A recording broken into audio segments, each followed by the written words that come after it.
Take the correct answer in the following. Area of a sector of angle P in degree of a circle with radius capital R is area of a sector calculate பண்ணணும். என்ன கொடுத்துருக்காங்க?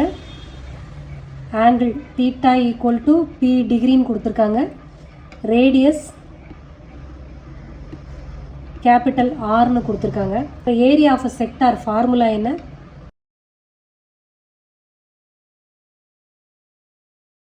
Formula வந்து theta by 360 into pi R squared இல்லையா?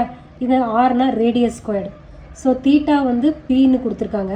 So pi divided by 360 into pi அப்படியே வச்சுக்கோங்க. R இங்கே radius என்ன? Capital R squared.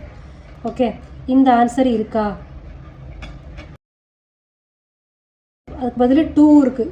2 by R ஸ்கொயர்டுன்னு இருக்குது. கீழே 720 இருக்குது. ஸோ அப்போ இந்த ஆன்சரை multiply and divided by 2 போட்டோம்னா p divided by 720 into 2 pi r squared னு கிடைக்கும்.